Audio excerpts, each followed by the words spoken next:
हे सोमनाथ व्यंकट सूर्यवंशी जे आहेत हे लॉचं शिक्षण घेत होते।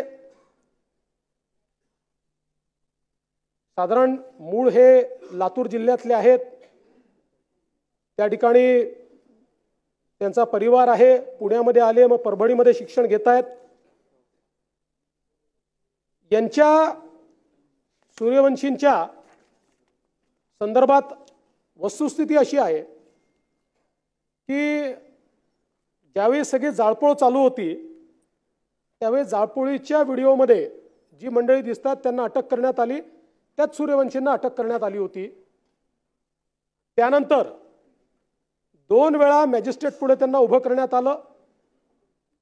मॅजिस्ट्रेटने लिहिलेलं माझ्याकडे जो काही ऑर्डर पास करतात त्या ऑर्डरची कॉपी आहे ती मी आपल्याला देतो।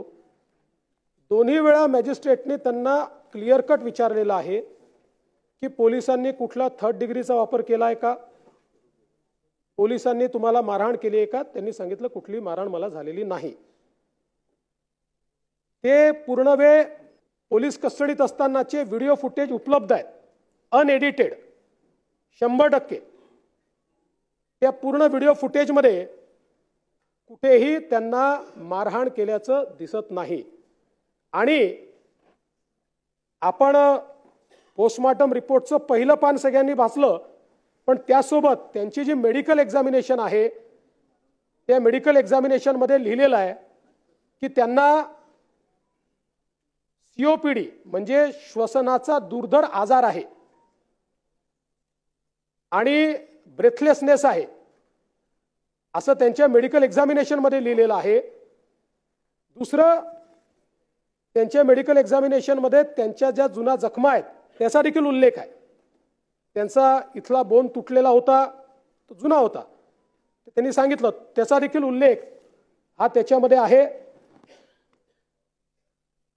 पोलीस कस्टडीतनं ज्यावेळेस ते MCR मध्ये गेले त्यावेळेस MCR मध्ये जेलमध्ये असताना सकाळच्या वेळी त्यांना जळजळत आहे म्हणून त्यांचा जो एक कैदी होता त्याने तक्रार केली। ती तक्रार केल्यानंतर त्यांना हॉस्पिटलमध्ये नेलं आणि हॉस्पिटलमध्ये नेल्यानंतर त्यांना मृत घोषित केलं।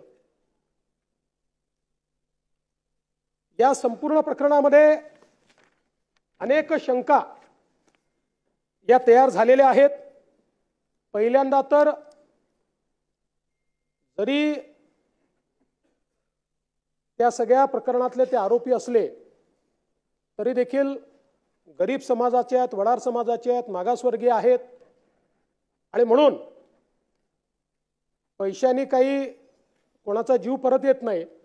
तथापि त्यांच्या कुटुंबाला 10 लाख रुपयाची मदत ही राज्य सरकारच्या वतीनं केली जाईल। आणि ज्या शंका उपस्थित झाल्या, शेवटी शंका जर उपस्थित झाल्या असतील तर त्याचं निरसन झालं पाहिजे, केवळ एकतर्फी होऊन चालणार नाही। आणि म्हणून या सगळ्या प्रकरणाची न्यायालयीन चौकशी ही केली जाईल।